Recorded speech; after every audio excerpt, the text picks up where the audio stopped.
Hello everyone, मैं अभय मिश्रा आप सभी लोगों का स्वागत करता हूं आपके अपने चैनल एसडीएम क्लासेस में। आप सभी लोग कैसे हैं? आशा करता हूं आप सभी लोग अच्छे होंगे।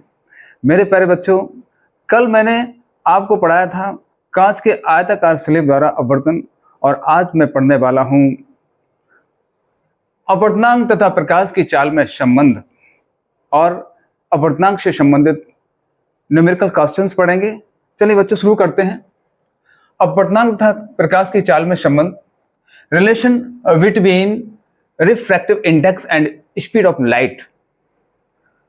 बच्चों, इसके बारे में लिखते हैं थोड़ा। वायु या निर्वात में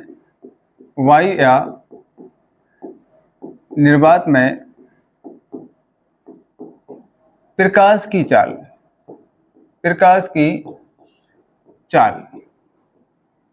तथा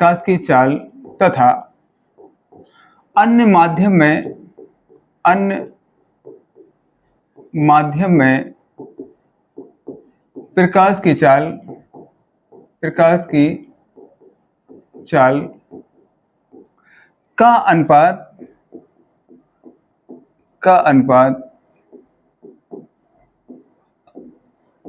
अपवर्तनांक के बराबर होता है। अपवर्तनांक के बराबर होता है।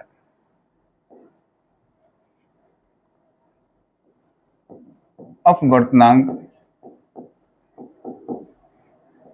के बराबर होता है, या इसको ऐसे कह सकते हैं, वायु निर्वात में प्रकाश की चाल तथा अन्य माध्यम में प्रकाश की चाल का अनुपात अपवर्तनांक कहलाता है। जी हाँ, इसमें ध्यान रखना है, हमको वायु से अन्य माध्यम में चलना है। वायु से कहाँ चलना है? अन्य माध्यम में चलना है। लिखेंगे अर्थात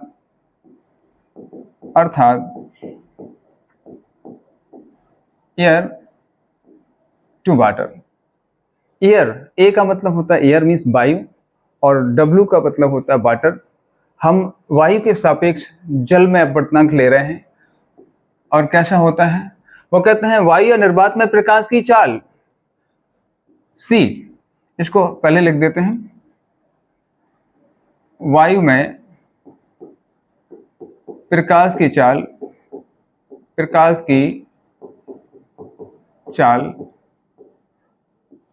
अपॉन अन्य माध्यम में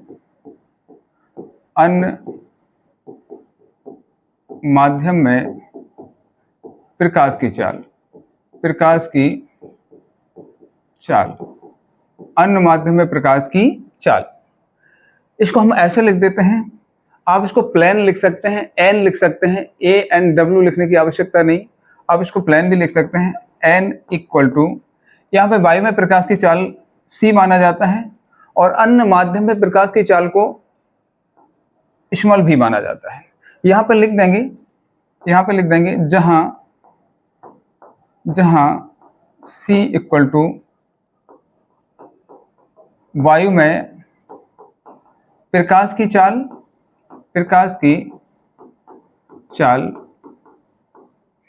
और v इक्वल टू अन्य माध्यम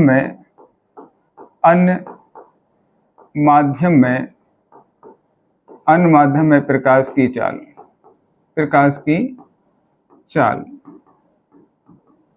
जी हाँ बच्चों, यहाँ पे जो C होता है ये वायु में या निर्वात में प्रकाश की चाल होती है, और जो V होता है अन्य माध्यम कोई भी हो सकता है, जल हो सकता है, कांच हो सकता है, कोई भी अन्य माध्यम हो सकता है, पारदर्शी। ठीक है बच्चों, समझ में आ गया होगा। जरा इसको देखें, इससे हम और भी संबंध ज्ञात करते हैं बच्चों। यहाँ पे आप देखिए, जो C है वो अंश पर है, प्रकाश की चाल है वो कहाँ है? अंश पर है। और जो अन्य माध्यम में प्रकाश की चाल है वो कहाँ पर है? हर में है। तो इससे हम एक संबंध निकालते हैं, जरा इसको देखें। एन, इसका मतलब तो ये होता है एन अनुक्रमानुपाती सी। इसका मतलब सीधा होता है कि एन जो अपवर्तनांक होता है, माध्यम को जो अपवर्तनांक होता है वो कैसा होता है? प्रकाश की चाल के अनुक्रमानुपाती होता है। प्रकाश की चाल के अनुक्रमानुपाती होता है। जैसे जैसे नेक्स्ट देखें, दूसरा देखें, एन ये देखो एन व्युत क्रमानुपाती 1/v, मतलब v के कैसा होता है, जस्ट अपोजिट होता है n। अन्य माध्यम में जो प्रकाश की चाल होती है वो कैसी होती है, माध्यम का जो अपवर्तनांक होता है उसके अपोजिट होता है। यहाँ पे अगर हम देखें एक बढ़िया सा एक संबंध निकल रहा है, यदि हम v का मान बढ़ाते जाएं तो n का मान जो अपवर्तनांक होता है उस माध्यम का वो कम होता जाता है। जैसे हम देखें, जैसे इधर देख लेते हैं थोड़ा सा, जैसे मान लीजिए v का मान कितना है, 2 मीटर प्रति सेकंड है, इसमें रख दीजिए आप, तो n अनुक्रमानुपाती 1/2 हो जाएगा। इसको यदि हम काटना चाहे तो 0 बढ़ा के पॉइंट लगा के 0.5 बार कटेगा। देखो अपवर्तनांक कितना आ गया, 0.5 आ गया। यदि हम इसको चाहें n इक्वल टू बढ़ा दीजिए आप, इस v का मान मैंने कितना कर दिया, 4 कर दिया। अब मैं इसको फिर से डिवाइड करना हूँ, 0 बढ़ा के पॉइंट लगाइए, और जैसे ही मैंने इसको फिर से डिवाइड किया तो कितने बार गया, 2.25, मतलब कम होता जा रहा है। n का मान, n का वैल्यू कैसा होता जा रहा है, अपवर्तनांक कैसा होता जा रहा है, कम होता जा रहा है। मतलब v का मान बढ़ता है, अन्य माध्यम में प्रकाश की चाल बढ़ती है तो अपवर्तनांक कम होता जाता है। इससे हमको एक संबंध मिल गया। इसको हम लिख सकते हैं बच्चों, इसको हम यहाँ लिख देते हैं, यहाँ पे लिख देते हैं, यहाँ पे लिख देते हैं। यदि किसी माध्यम में, यदि किसी अन्य माध्यम में प्रकाश की चाल को बढ़ाया जाए, प्रकाश की चाल को क्या किया जाए, बढ़ाया जाए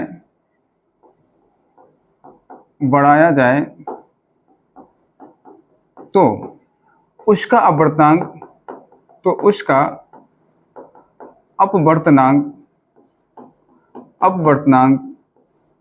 कम होता जाता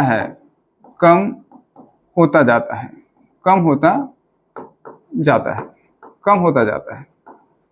जी हाँ बच्चों, इसके लिए एक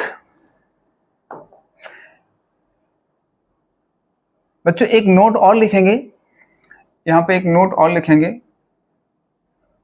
इसके लिए एक नोट लिखेंगे यहाँ पे,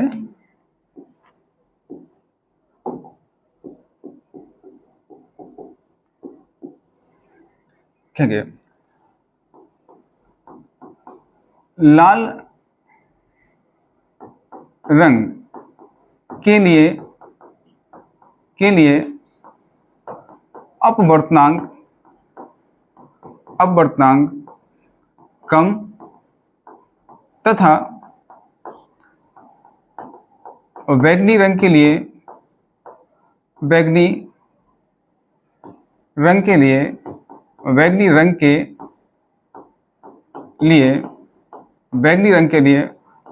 अपवर्तनांक अधिक होता है। जी हाँ बच्चों, बैंगनी रंग की प्रकाश के लिए अपवर्तनांक सबसे अधिक होता है और लाल रंग की प्रकाश के लिए अपवर्तनांक कम होता है। इस चीज को ध्यान रखना।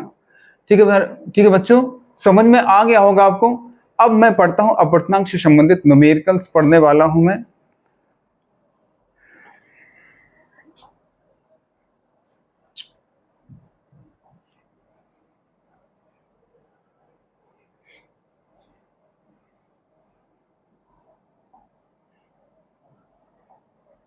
देखिए बच्चों, अपवर्तनांक से संबंधित आंकिक प्रश्न पढ़ने वाला हूं, numerical questions related with refractive index. Very important चीज है बच्चों, बहुत ही इंपॉर्टेंट है। ये क्वेश्चंस अक्सर जो है बोर्ड एग्जामिनेशंस में आते रहते हैं और इनको पढ़ना बहुत आवश्यक है। सबसे पहला क्वेश्चन है, वायु में प्रकाश की चाल 3 × 10⁸ मीटर प्रति सेकंड है। यदि जल का अपवर्तनांक 4/3 हो तो जल में प्रकाश की चाल ज्ञात कीजिए। जल में प्रकाश की चाल, अभी मैंने संबंध ज्ञात किया था n = c/v। n = अपवर्तनांक बराबर वायु में प्रकाश की चाल बटा अन्य माध्यम में प्रकाश की चाल। ठीक है बच्चों, इसको सॉल्व करते हैं, इसको हल करते हैं। सबसे पहले देख लीजिए क्या दिया है, दिया है क्या दिया है, वायु में प्रकाश की चाल, वायु में प्रकाश की चाल c इक्वल टू कितना दिया है हमारे पास, 3 इंटू 10⁸ मीटर प्रति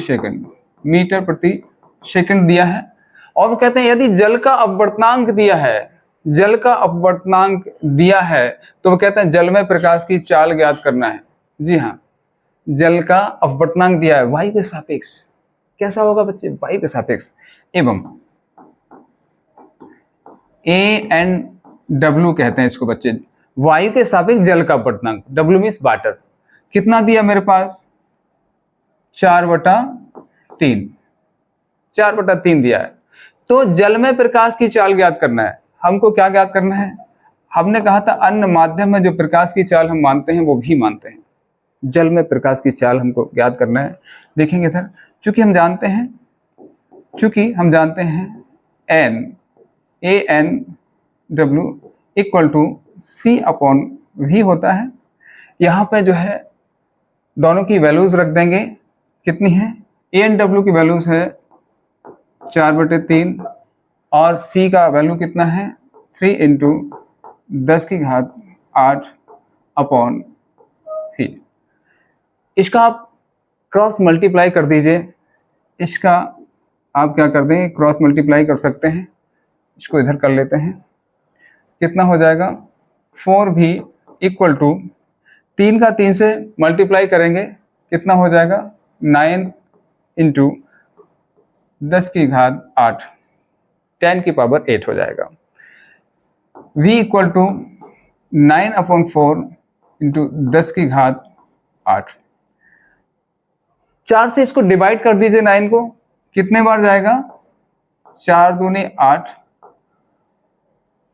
8 और ये टोटल कितना कटेगा, V equal to 2.25 into 10⁸ metre प्रति सेकंड।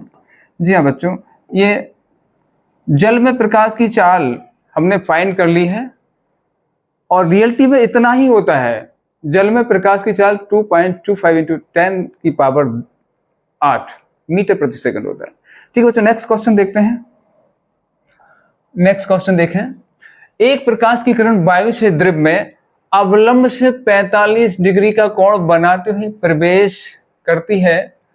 यदि संगत अपवर्तन कोण 30 डिग्री हो तो द्रव का वायु के सापेक्ष अपवर्तनांक ज्ञात कीजिए। इस प्रकार से देखना बच्चों, बताते हैं, इस प्रकार से है, देखिए ये देखो, एक तल है और यहाँ पे क्या होता है, एक प्रकाश की किरण है, इस प्रकार से आती है और इस प्रकार से आती है और इसका जो है अपवर्तन हो जाता है। यहाँ पे जो है एक प्रकाश किरण वायु से, इधर कौन सा माध्यम है बच्चों, यहाँ पे वायु है, यहाँ पे वायु है और वायु से कहाँ जा रही है, द्रव में प्रवेश कर रही है। यहाँ पे क्या है, द्रव है, यहाँ पे कौन सा माध्यम है, यहाँ पे मान लीजिए द्रव का माध्यम है, द्रव भरा हुआ है, ठीक है। और प्रकाश की किरण कहाँ से आ रही है, वायु से आ रही है। एक प्रकाश की वायु से द्रव में प्रवेश करती है और अवलंब से 45 डिग्री का कोण बनाते हुए प्रवेश करती है। चलिए अवलंब खींच लेते हैं इसका, हम अवलंब खींच लेते हैं इसका, अवलंब खींच लेते हैं, इसका अवलंब ले लो। ये देखिए अवलंब खींच गया इसका, ये देखिए ये अवलंब खींच दिया मैंने।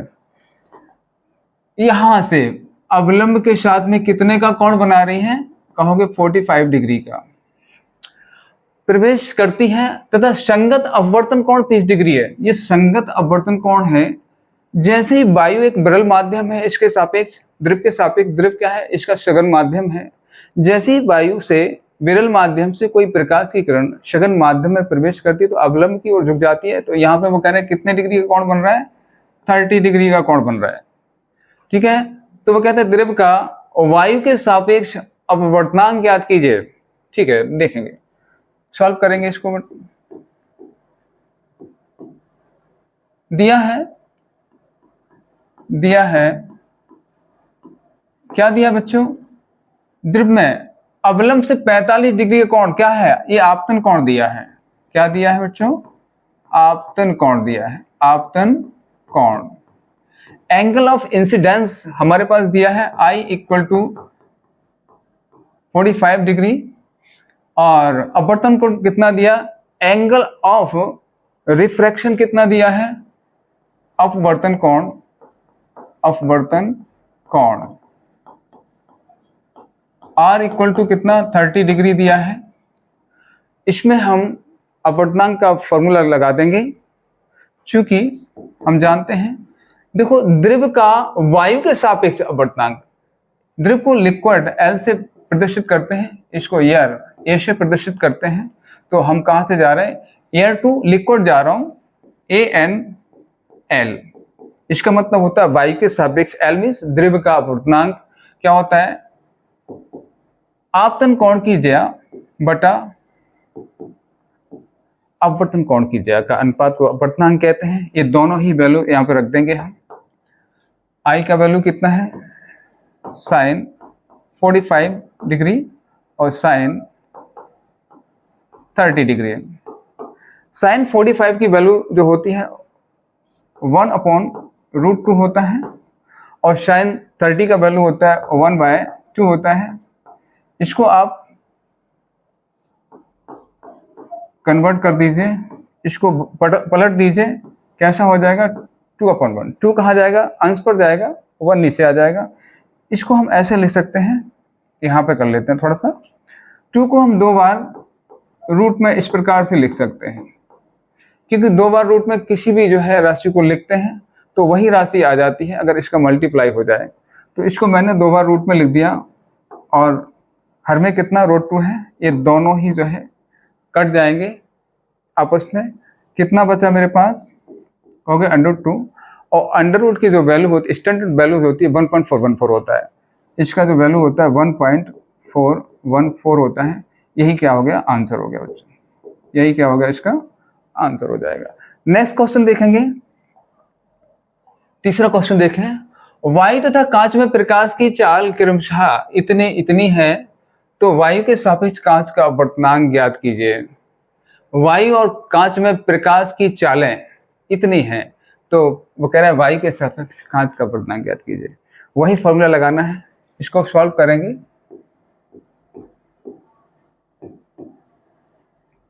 दिया है क्या दिया है, वायु तथा कांच में, वायु में प्रकाश की चाल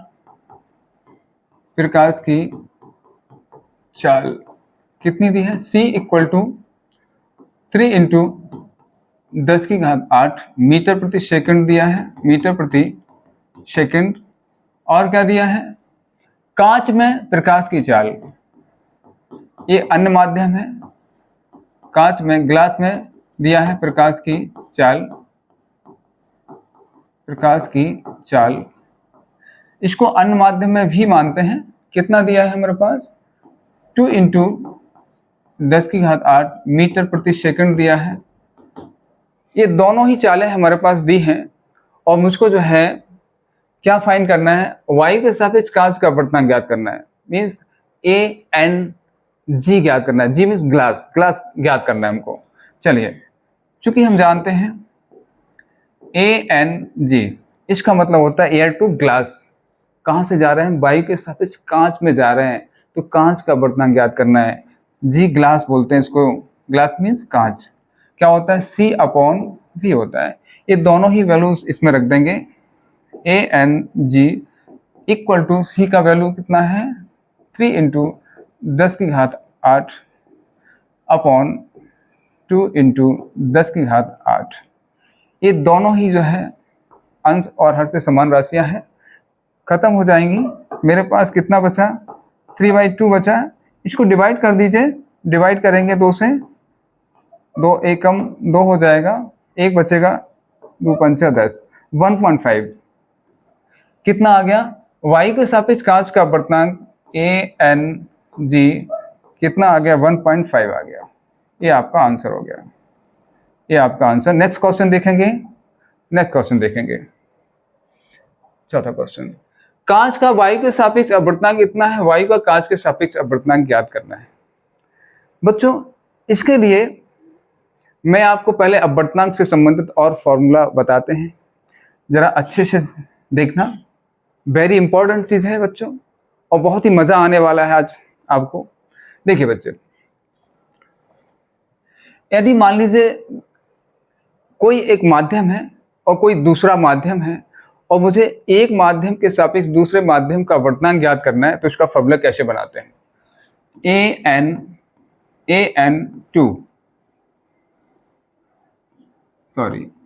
वन एन टू। इसका मतलब होता है एक माध्यम के सापेक्ष दूसरे माध्यम का अपवर्तनांक। इसको हम ऐसे लिखेंगे, दूसरे माध्यम का अपवर्तनांक बटा पहले माध्यम का अपवर्तनांक। एक फॉर्मूला बना आपका। कभी भी आ जाए कोई पहला माध्यम दिया, उसके दूसरे माध्यम के सापेक्ष अपन को कोई अपवर्तनांक ज्ञात करना है, तो दूसरे माध्यम का अपवर्तनांक दिया है यदि, तो उसको लिख देंगे बटे पहले माध्यम का अपवर्तनांक।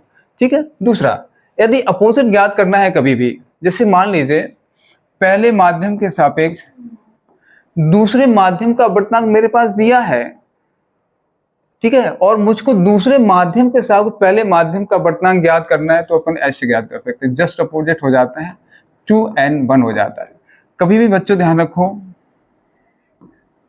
अगर मेरे पास दूसरे माध्यम के सापेक्ष पहले माध्यम का अपवर्तनांक दिया है और मुझे जस्ट अपोजिट ज्ञात करना है, पहले माध्यम के सापेक्ष दूसरे माध्यम का अपवर्तनांक ज्ञात करना, तो इस प्रकार का फॉर्मूला यूज करेंगे। जैसे मैं बता देता हूं आपको, जैसे मान लीजिए मेरे पास वायु के सापेक्ष जल का अपवर्तनांक दिया है, वायु के सापेक्ष जल का अपवर्तनांक दिया है, और जल के सापेक्ष वायु का अपवर्तनांक ज्ञात करना है। जल के सापेक्ष वायु का अपवर्तनांक हमको ज्ञात करना है, और दिया क्या है, वायु के सापेक्ष जल का अपवर्तनांक दिया। देखो जस्ट अपोजिट फॉर्मूला बन गया। कभी भी अपोजिट ज्ञात करना है तो अपन इस प्रकार से एक बटे करके इसको फॉर्मूला बना लेते हैं। अब मान लीजिए वायु क्या होता है, एक विरल माध्यम होता है अन्य माध्यमों के सापेक्ष। जितने भी माध्यम होते हैं उनके सापेक्ष वायु क्या होता है, एक विरल होता है। ठीक है ना, वायु से ज्यादा विरल कुछ भी नहीं हो सकता है। अब मान लीजिए ग्लास है, कांच है, और मान लीजिए वाटर है, ये वायु के सापेक्ष देखे जाए तो दोनों के दोनों माध्यम कैसे सघन होते हैं।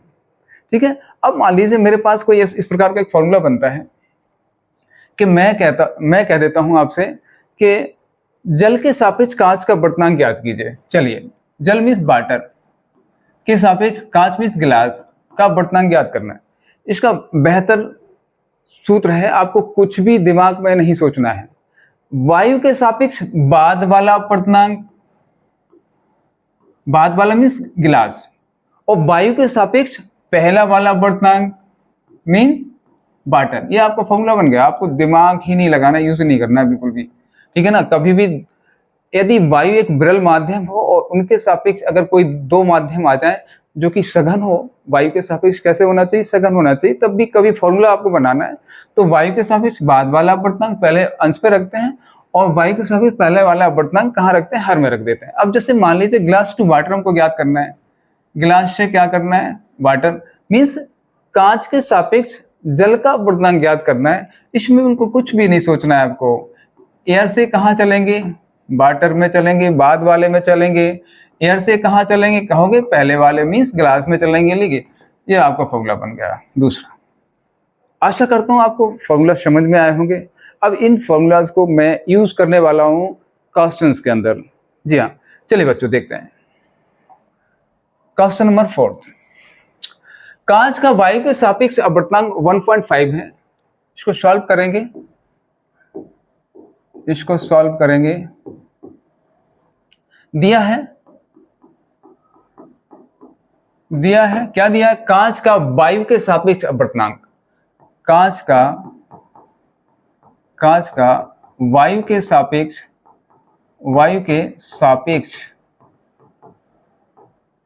अपवर्तनांक।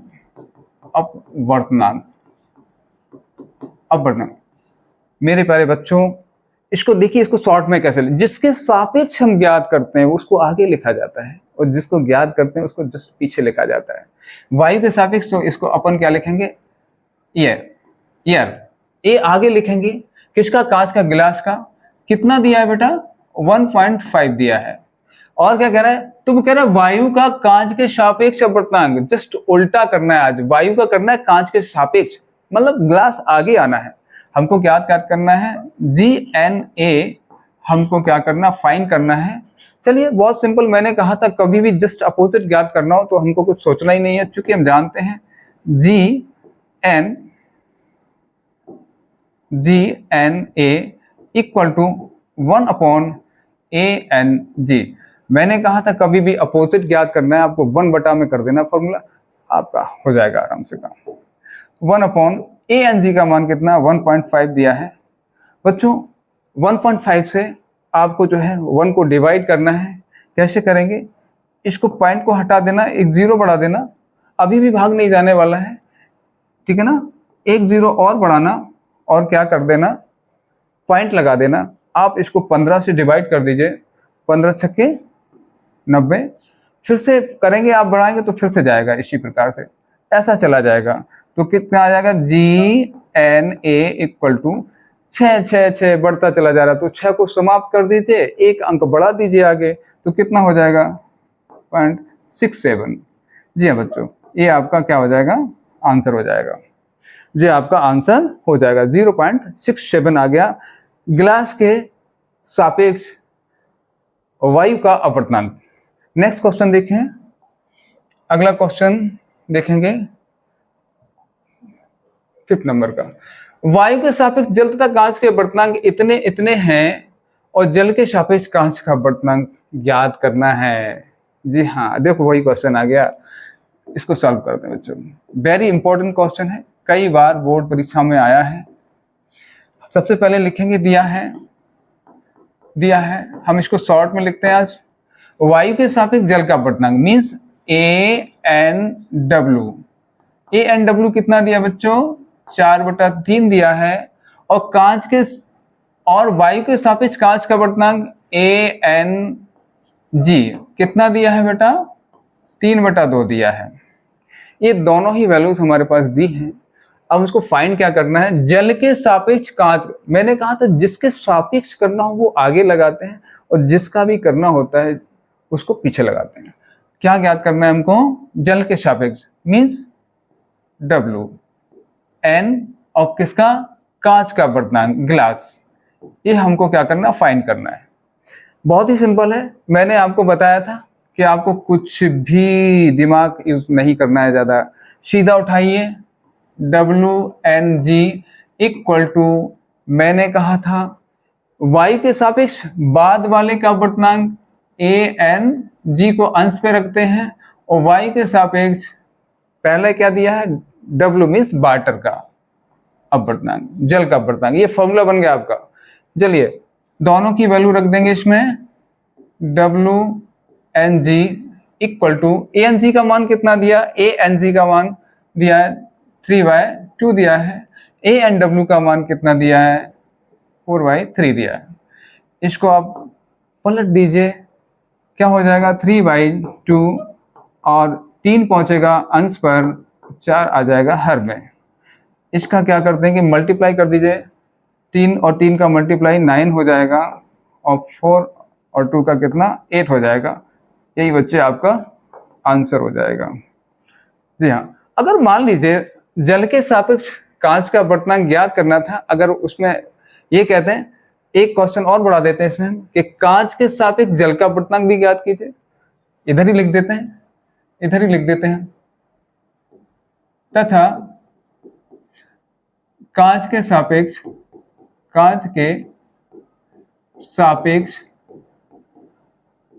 जल का अपवर्तनांक भी ज्ञात कीजिए। अपवर्तनांक भी ज्ञात कीजिए। तो बच्चों देखो क्या हो जाएगा। अब देखो कांच के सापेक्ष जल का मीन्स GNW हमको क्या करना है, फाइंड करना। इधर कर देते हैं हम, क्या ज्ञात करना है अपन को? कांच के सापेक्ष किसका करना है? जल का करना है। फॉर्मूला बना लीजिए। एयर टू कहाँ जाएंगे? पहले वाटर में जाएंगे, बाद वाले में जाते हैं। फिर एयर टू कहाँ जाएंगे? कहोगे गिलास में जाएंगे। ए एन डब्ल्यू का वैल्यू कितना है? 4/3 दिया है। और ए एन जी का वैल्यू कितना दिया है? 3/2 दिया है। इनको आप जो है पलट दीजिए, वहां को काय में गुणा में चेंज कर देंगे। ये 2 जाएगा अंश पर और 3 जाएगा हर में। 4 से 2 का मल्टीप्लाई करेंगे 8 हो जाएगा, और 3 का मल्टीप्लाई 9 हो जाएगा। ये आपका क्या हो जाएगा? आंसर हो जाएगा। इस प्रकार से ज्ञात कर सकते हैं। नेक्स्ट क्वेश्चन और देखेंगे बच्चों। ये देखिए, दिए गए चित्र की सहायता से द्रव्य के अपवर्तनांक की गणना कीजिए। आज आपकी सारी प्रॉब्लम खत्म हो जाएंगी। देखो बच्चे, सबसे पहले तो वायु से प्रकाश की किरण कहाँ जा रही है? द्रव्य में जा रही है, तो अवलंब की ओर झुकेगी ना। कहाँ झुकेगी? अवलंब की ओर झुकेगी, क्योंकि वायु विरल माध्यम है, द्रव्य क्या एक सघन माध्यम है। ठीक है, चलो इसको थोड़ा सा हम इसका अवलंब डाल देते हैं बच्चों। इसका अभिलंब हम डाल देते हैं। देखिए, इस प्रकार से अवलंब हम इसमें डाल देते हैं। ये देखिए, मैंने क्या किया, इसका अभिलंब डाल देते हैं। ये देखिए, मैंने एक अवलंब डाल दिया, और इसके बाद क्या करते हैं, मुझे पता है यहां से लेकर यहां तक यही होता है आपतन कोण, और यहां से लेकर यहां तक क्या होता है? अपवर्तन कोण होता है। लेकिन मेरे पास जो वैल्यू दी है वो यहां से लेकर यहां तक 135 दिया हुआ है। अब मुझे फाइंड कितना करना है बच्चों? हमको इतना फाइंड करना है। तो सबसे पहले तो हम देखें, जो अविलंब है यहां से लेकर यहां तक 90 डिग्री का कोण बनाता है। यदि हम 135 से इस 90 डिग्री को घटा देते हैं तो हमारे पास कितना बचेगा? ये जो आपतन कोण है वो आ जाएगा। जी हाँ, सॉल्व करेंगे इसको सॉल्व करेंगे। चूंकि आपतन कोण angle of incidence I equal to 135 से कितना घटा देंगे हम? इतना घटा दीजिए, 90 डिग्री। अगर घटाएंगे तो कितना बचेगा बच्चों? 45 बचेगा। मीन्स इतना हिस्सा कितना आ गया? 45 आ गया। क्योंकि ये अविलंब है, अविलंब हमेशा 90 डिग्री पर होता है। इस 135 से इस अविलंब का मान घटा दीजिए तो हमारे पास आपतन कोण आ जाता है। इसी प्रकार से बच्चों देखो, यहां से लेकर यहां तक भी 90 है, और यहाँ पे कितना दिया है? ये 120 दिया है टोटल, यहां से लेकर यहां तक। यदि हम इस 90 को घटा दें 120 में से तो हमारे पास क्या आ जाएगा? अपवर्तन कोण आ जाएगा। मीन्स आर का मान, अपवर्तन कोण आर। एंगल ऑफ रिफ्रैक्शन कितना दिया है? 120 से कितना घटाना है हमको? 90 डिग्री हमको घटा देना है। कितना बचेगा? कहोगे 30 डिग्री। ये दोनों ही आई का मान, आर का मान हमारे पास आ गया है। वो कहते हैं चित्र की सहायता से द्रव्य के अपवर्तनांक की गणना। द्रव्य का अपवर्तनांक देखो जरा, इसका करना है, इसका द्रव्य का अपवर्तनांक किसके सापेक्ष? वायु के सापेक्ष। फॉर्मूला बन गया हमारे पास। चूंकि हम जानते हैं, क्या जानते हैं, एयर से कहाँ जा रहे थे बच्चों? कहोगे लिक्विड में जा रहे थे। फॉर्मूला क्या होता है? Sine i upon sine r होता है। इसमें वैल्यूज लगा दीजिए। साइन आई का वैल्यू कितना है? 45। साइन आर का वैल्यू कितना है? कहोगे 30। इसका साइन 45 का वैल्यू कितना होता है? कहोगे 1/√2 होता है। साइन 30 का कितना होता है? कहोगे 1/2 होता है। इसको फिर से अपन क्या करेंगे? पलट देंगे इसको। ये कहाँ पहुंचेगा? इस प्रकार से। इस 2 से इसको डिवाइड कर देंगे, √2 बार कटेगा। अभी बताया था पिछला एक क्वेश्चन इसी प्रकार का था। इसको 2 बार रूट में लिख देना, एक रूट कट जाएगा, एक बचेगा। इसका जो स्टैंडर्ड वैल्यू होता है 1.414 होता है, 414 होता है। आशा करता हूं बच्चे आपको ये सारे न्यूमेरिकल क्वेश्चंस समझ में आए होंगे हैं। इन क्वेश्चंस को आप पढ़ते रहिए, आपके बहुत काम आने वाले हैं। अगली जो बोर्ड एग्जामिनेशंस आपकी आएंगी उसके लिए वेरी इंपॉर्टेंट क्वेश्चंस हैं बच्चों। इसी के साथ हम आपसे विदा लेते हैं और मिलते हैं नेक्स्ट वीडियो में। जय श्री कृष्णा। जय मां शारदे।